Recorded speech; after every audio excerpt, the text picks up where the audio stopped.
இன்றைக்கி நம்ம வந்து பார்த்திங்கன்னா சிக்கன் 65 செஞ்சுருக்கோம். இது அருமையாகவும் சூப்பராகவும் இருக்கும். இதை செய்வதற்கு வாங்க வீடியோக்குள்ளே பார்த்திங்கன்னா நம்ம சிக்கன் 65 செய்ய போகிறோம். இதுக்கு சிக்கன் 65க்கு என்னென்ன போட்டு கிளறி ஃப்ரிட்ஜில் வந்து 1 மணி நேரம் வச்சுருக்கோம். இதில் வந்து கார்ன்ஃப்ளவர் மாவு, சிக்கன் 65 மசாலா, இஞ்சி பூண்டு மசாலா, பெருஞ்சேம்பு, சின்ன ஜீரகம், மிளகு, அரிசி மாவு, முட்டை 2 அந்த வெள்ளைக்கரு ஊற்றிருக்கோம், எலும்பிச்சம்பழம் ஒன்று ஊற்றிருக்கோம், போட்டு கிளறி ஃப்ரிட்ஜில் வச்சுருக்கோம். இப்போ திருப்பி என்ன செய்யணும், நல்லா கொஞ்சம் கிளறிட்டு எடுத்து நம்ம வந்து இதை வந்து சுடணும். ஏன்னா வானல் எடுத்து வச்சுருக்கோம், எண்ணெய் ஊற்றி வச்சுருக்கோம். இப்போ அடுப்பை பற்ற வச்சுக்கணும். இப்போ எண்ணெய் வந்து காயிட்டோம். இந்த சிக்கன் 65க்கு என்ன ஸ்பெஷல்னா தேங்காய் பால் வடிகட்டி நல்லா கிளறி வச்சுருக்கோம். இது நல்லா சூப்பராக இருக்கும். வாங்க செய்யலாம். பார்த்தீங்கன்னா எண்ணெய் வந்து நல்லா காஞ்சிருக்கு. இப்போ இதில் என்ன செய்யணும், ஒரு பீஸாக எடுத்துக்கணும்.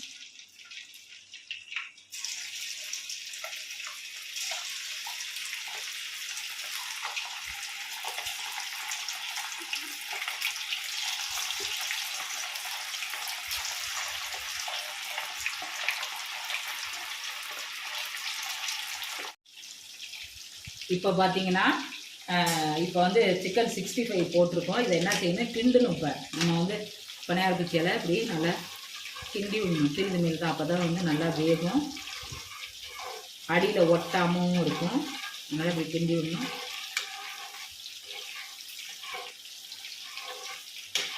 வேகட்டும். இப்போ வெந்துருச்சான்னு பார்க்கணும். பார்த்திங்கன்னா கறியிலே எல்லா மசாலாவும் நல்லா ஒட்டியிருக்கு. நம்ம அரிசி மாவெல்லாம் அரைச்சி நம்ம வந்து செஞ்சதுனால, தேங்காய் பால் ஊற்றிருக்கிறதுனால சிக்கன்லேயே நல்லா எல்லா மசாலாவுமே ஒட்டியிருக்கு. ஒரு மசாலா கூட உதிரல.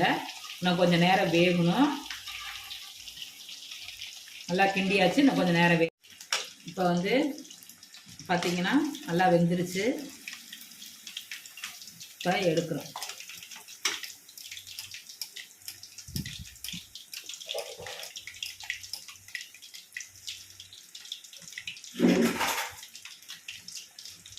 ஹாய் நண்பர்களே, நான் உங்கள் நாகசௌமியா. இன்றைக்கி வந்து பார்த்தீங்கன்னா சிக்கன் 65 செஞ்சுருக்கோம். இது பிடிச்சிருந்தா லைக் பண்ணுங்கள், கமெண்ட் பண்ணுங்கள், உங்கள் ஃப்ரெண்டுங்களுக்கும் உறவினர்களுக்கும் ஷேர் பண்ணுங்கள். Bell button அழுத்திவிடுங்க. நாகசௌமியா சேனலை தொடர்ந்து பாருங்கள். ஓகே, பாய் பாய்.